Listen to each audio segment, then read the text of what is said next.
Indira Gandhi madam prime minister को AIIMS लेके आए थे, बिल्कुल खून से लिपटी हुई, गोलियों का तो कोई हिसाब ही नहीं था।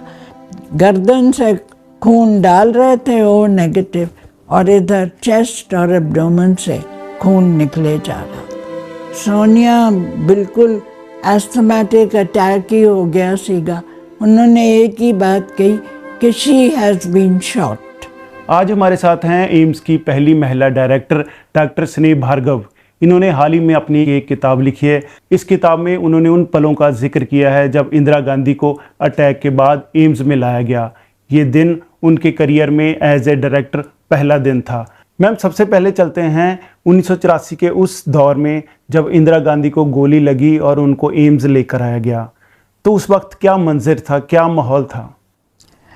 जब Indira Gandhi madam prime minister को एम्स लेके आए थे, हमें कोई खबर नहीं थी कि प्राइम मिनिस्टर को हम एम्स लेके आ रहे हैं। सिर्फ मैं अपने डिपार्टमेंट में थी, बच्चों को पढ़ा रही थी, और एक रेडियोग्राफर भागा हुआ आया।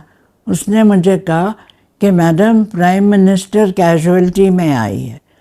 तो मैंने सोचा ये हो नहीं सकता कि प्राइम मिनिस्टर कैजुअल्टी में आ जाए बिना हमें पता लगे सिक्योरिटी से कि प्राइम मिनिस्टर आ रही है, ये कुछ गड़बड़ है।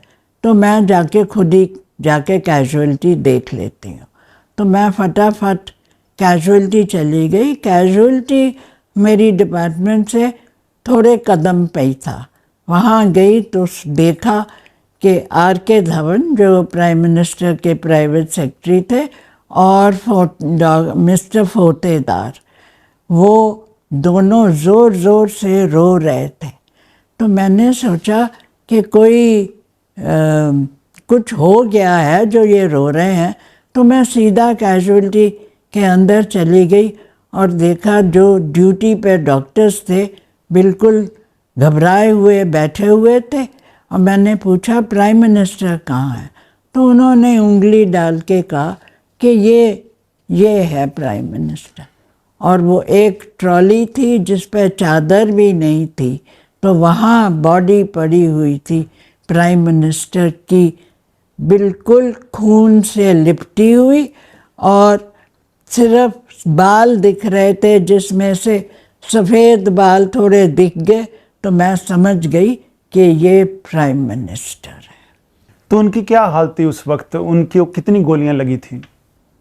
गोलियों का तो कोई हिसाब ही नहीं था।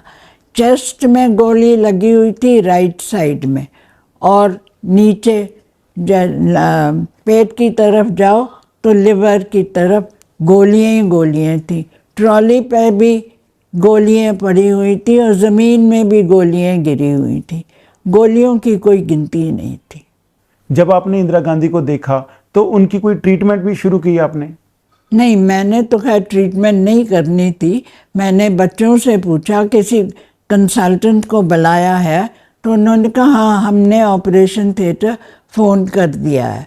तो उसी वक्त 2 मिनट में 2 सीनियर सर्जन ऑपरेशन थिएटर से आ गए।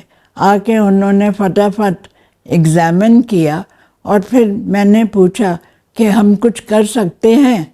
तो उन्होंने कहा एक ही चांस है, इस वक्त तो पल्स नहीं है, लेकिन अगर हम हार्ट लंग मशीन पर डाल दें तो शायद इनको रिवाइव कर सकें। तो मैंने कहा फिर सोचना क्या है, जल्दी करो, ऊपर ले चलते हैं ऑपरेशन थिएटर में।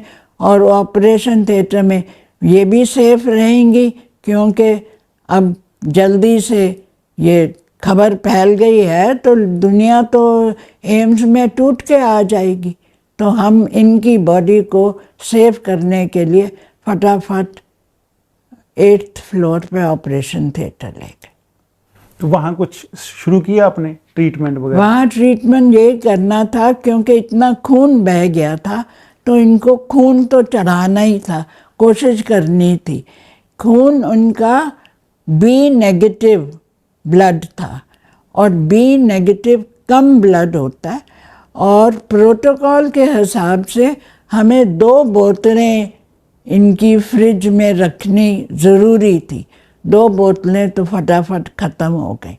तो फिर मेडिकल सुपरिटेंडेंट ने दिल्ली के सारे अस्पतालों से खून इकट्ठा शुरू करना किया। ओ नेगेटिव जो है वो यूनिवर्सल डोनर है, सभी को दे सकते हैं। तो फटाफट इधर से गर्दन से खून डाल रहे थे ओ नेगेटिव, और इधर चेस्ट और एब्डोमेन से खून निकले जा रहा था। तो वहाँ बहुत सारे राजनीतिक लोग आ रहे होंगे, वहाँ सोनिया गांधी पहुँचे होंगे, तो आप उनसे मिले, कोई बात हुई आपकी उनसे? हाँ मिली। पहले तो हमारा जो मेरा सबसे पहले जिम्मेवारी थी कि बॉडी तो ऑपरेशन थिएटर में चली जाए और कोई और जा नहीं सकता ऑपरेशन थिएटर में। सोनिया गांधी जी आई थी साथ में, उन्होंने एक ही बात कही कि she has been shot. Sonia बिल्कुल एस्थमेटिक अटैक ही हो गया सीगा, तो दवाइयाँ उन दे के ठीक किया और ऊपर ले गए। ऑपरेशन थिएटर दे बाहर ਜਿਹੜੇ कमरे होंदे न उत्थे सोनिया नू बिठा दिता और मेरी जिम्मेवारी हुई कि सोनिया नू देखूं, बाकी तो हमने ही समझना था कि अब क्या होना है। और ये ज़रूरी था कि अभी सारी पॉलिटिकल क्लास यहाँ आ जाएगी।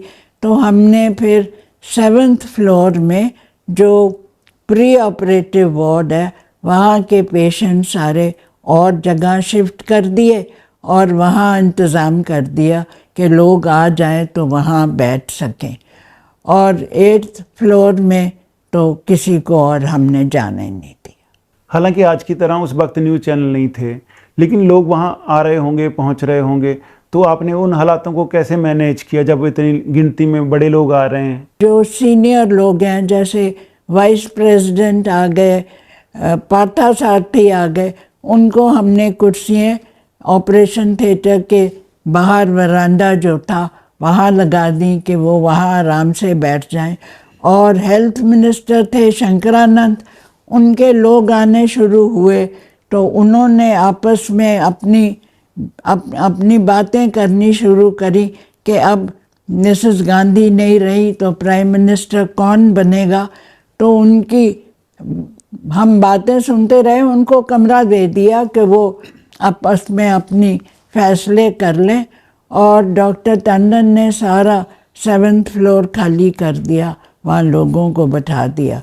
फिर जब सारे हेल्थ मिनिस्टर तो शंकरानंद थे, उन्होंने और पॉलिटिकल या कांग्रेस कमेटी के बातों से करके ये फैसला किया कि राजीव गांधी जब वापस आएंगे, क्योंकि वो गए हुए थे इलेक्शन टूर पे, तो वापस आएंगे तो राजीव गांधी को प्राइम मिनिस्टर बना देंगे।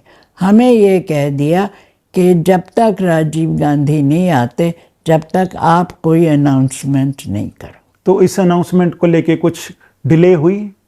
नहीं, 4 घंटे तक तो हमने इसको रखा ही, थिएटर में सर्जन्स लगे रहे, पर अनाउंसमेंट नहीं करी।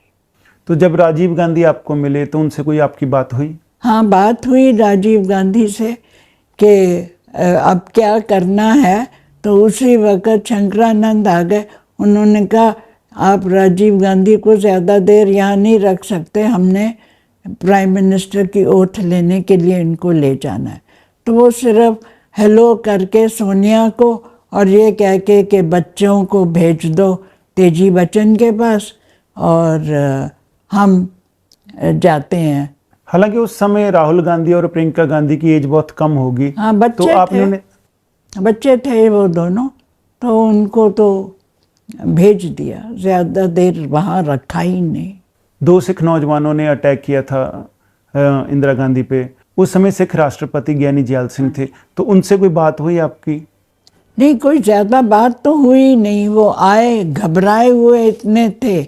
एक तो मिसेस गांधी ने उनको प्रेसिडेंट बनाया था और एक ये पता लगा कि सिख शूटर्स हैं, तो नेचुरली वो तो घबरा ही रहे थे, डर रहे थे। एम्स में सिख कर्मचारी भी होंगे, तो उन सिख कर्मचारियों में कुछ चिंता थी या आपने उनको कैसे हैंडल किया? हाँ, एम्स में फैकल्टी में भी स्टाफ था, सिख स्टाफ था, और जो ब्लड चढ़ाने वाला टेक्नीशियन था वो भी सरदार था, और मेरी डिपार्टमेंट में मेरा चीफ रेडियोग्राफर भी सरदार था।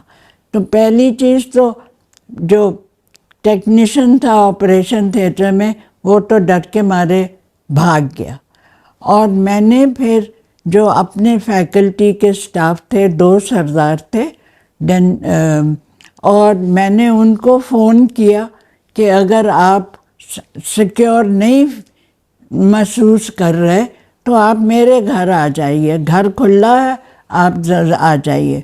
लेकिन पूरा इंस्टीट्यूट की सिक्योरिटी के लिए मैंने आईजी पुलिस को फ़ोन किया कि प्लीज़ हमें एक कंटिंजेंट अपनी पुलिस की भेज दो, हम अपने गेस्ट हाउस में उनको रख लेंगे, हमारा कैंपस सेफ होना चाहिए। तो उन्होंने भेज दिया। तो मैम उस माहौल में आप कोई प्रेशर फील कर रही थी? कोई प्रेशर था? प्रेशर तो था ही, पूरा प्रेशर था कि मेन प्रेशर तो था बॉडी सेफ रहे, और जो एविडेंस चाहिए, जो अल्टीमेटली ये इंक्वायरी होगी, तो हमें कोई कमी नहीं छोड़नी चाहिए एविडेंस तैयार करने की।